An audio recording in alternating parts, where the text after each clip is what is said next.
Ecuador se ha convertido en, proporcionalmente a su población, el país latinoamericano más golpeado por el coronavirus. Y también, proporcionalmente a su número de habitantes, es muy probable que, según las propias previsiones de sus autoridades, termine siendo uno de los 3 más afectados del mundo, si no el que más. Y si las cifras auguran un panorama desolador, ¿qué decir de las imágenes? Mi hermano acaba de fallecer por un problema respiratorio. Y está aquí tirado fuera de la casa. Los estoy grabando.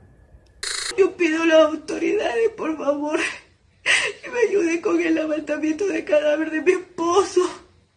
Necesito que me ayuden. Mis padres murieron ayer a las 10 de la mañana. Por favor, miren cómo los tengo. Cuerpos envueltos en sábanas, apilados en la calle, familias desesperadas suplicando ayuda luego de haber pasado varios días al lado de los cadáveres de sus familiares bajo un calor de 30 grados. Escenas más propias de un desastre natural que superan en crudeza a las que llegan de España, Italia o Estados Unidos, donde los muertos se cuentan por miles desde hace semanas. Pero, ¿cómo se llegó a esta situación? El primer caso detectado de COVID-19 en el Ecuador se registró el 29 de febrero en una mujer que regresó a Guayaquil desde España. Su fiesta de bienvenida propició los primeros contagios y como resultado fallecieron ella y su hermana. Un mes después, la ciudad, la más poblada del Ecuador, parecía haber sufrido un terremoto o el paso de un tornado, con los hospitales y las morgues absolutamente desbordadas. La provincia de Guayas concentra hoy alrededor del 70% de los casos de enfermos de COVID-19 de todo el país. A pesar de que los datos oficiales hablan de alrededor de 200 fallecidos, la policía estima que al menos 3 centenares más fallecieron en sus hogares. Las proyecciones oficiales apuntan a que la pandemia dejará unas 3.500 víctimas mortales solo en esa provincia. Sin embargo, ante los primeros reportes de la situación, el gobierno de Lenín Moreno reaccionó negando que pasara nada grave, reduciendo las denuncias a casos puntuales y ante la abundancia de videos y pruebas de lo contrario en redes sociales, echó mano a la misma estrategia utilizada durante las protestas del año pasado. Las redes pueden también intoxicarnos en estos días. Para mí es indiscutible que en esto también hay intereses que están creados e impulsados desde el expresidente Correa. En los grupos de respaldo a Correa, en esos grupos se da la instrucción de impulsar este tipo de noticias.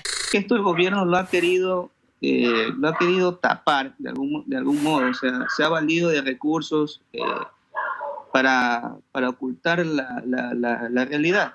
Si vamos atrás hacia los acontecimientos que se dieron en octubre de 2019, es la misma táctica que tiene el gobierno para cuando ya se sienten acorralados, entonces lo que hacen es buscar chivos expiatorios.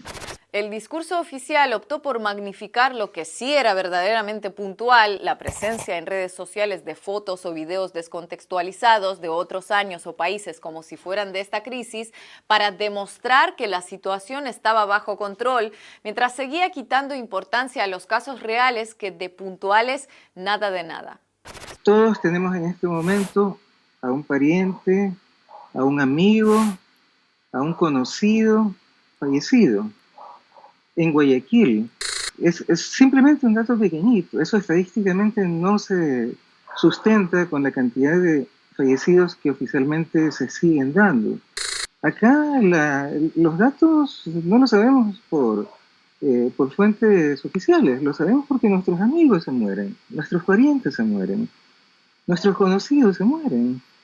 Entonces algunos periodistas y usuarios de redes sociales comenzaron a hacer el trabajo que no les debería haber correspondido a ellos: recopilar casos, contabilizarlos, llamar a las familias denunciantes y ya con todo procesado y comprobado, compartirlo.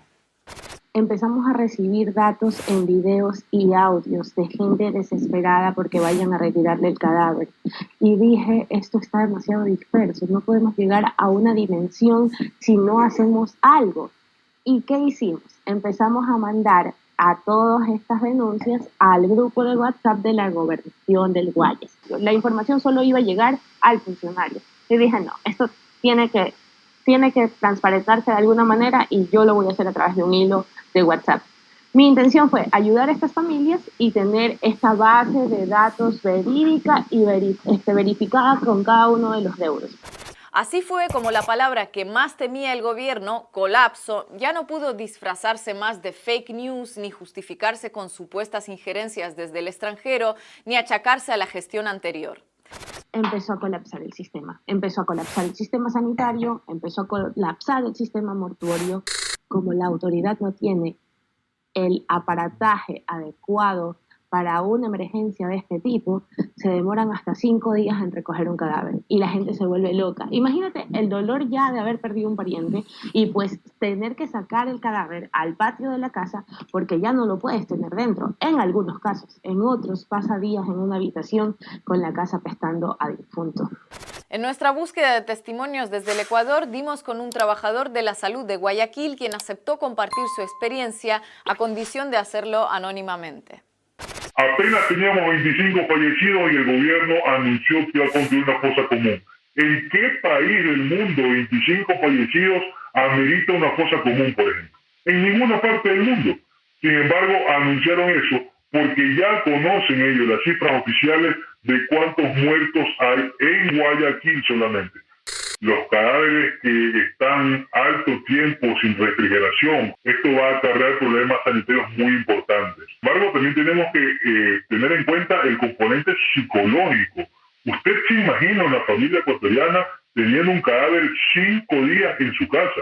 Es un trauma psicológico muy importante que va a atravesar la familia ecuatoriana. Finalmente, el presidente reconoció que había que decir la verdad, que los registros oficiales de fallecidos se quedan cortos y anunció medidas urgentes para atender la situación. Para entonces, sus niveles de aprobación general y de la atención de la pandemia alcanzaban récords negativos.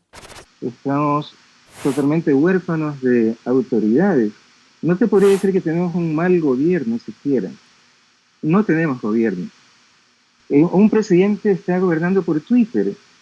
Al comienzo de este video nos preguntábamos cómo se llegó a esta situación. Y aunque como primera fecha mencionamos finales de febrero, cuando el virus se hizo oficialmente presente en el Ecuador, lo cierto es que para entender por qué se produjo este colapso hay que remontarse más atrás. Después de años de continuo aumento interanual, durante el gobierno de Lenín Moreno se produjo la primera reducción presupuestaria en salud en más de una década. Pese a las advertencias de la OMS frente a una posible pandemia, el gobierno continuó el proceso de despidos y precarización laboral para cumplir sus obligaciones con el Fondo Monetario Internacional. No contamos con los respiradores suficientes para salvar la vida de los pacientes, no contamos con tantas camas disponibles en UCI, tenemos en muchas ocasiones que esperar que un paciente fallezca, un paciente muera, para poder utilizar esa cama, para poder utilizar ese respirador, ese ventilador en otra persona.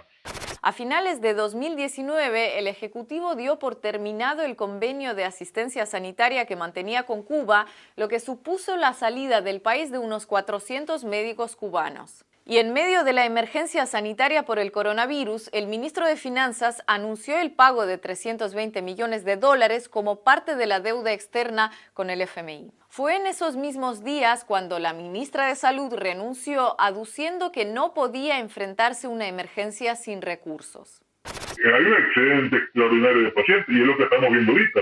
Pacientes que no tienen cama, pacientes que no tienen oxígeno y que a veces los médicos tratamos de hacer un esfuerzo sobrehumano para mantenerlos con vida, pero lastimosamente no podemos cumplir nuestro cometido porque nos hace falta muchos insumos.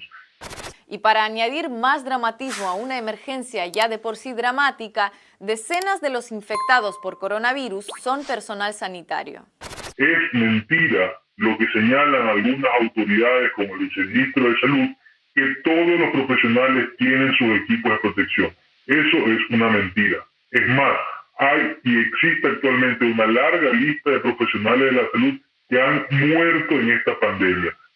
Nunca se les ocurrió, o sea, con ese discurso de reducir el tamaño del Estado, no se les ocurrió que justamente mientras estaba en eso iba a venir una pandemia que requiere recursos justamente del Estado. Aunque todo esto no ha hecho sino empezar, si el desesperado caso de Ecuador nos deja alguna enseñanza, es que no solo importan las medidas que se toman frente a la llegada de una pandemia, sino que igual de críticas, o tal vez más, son las que se habían tomado antes.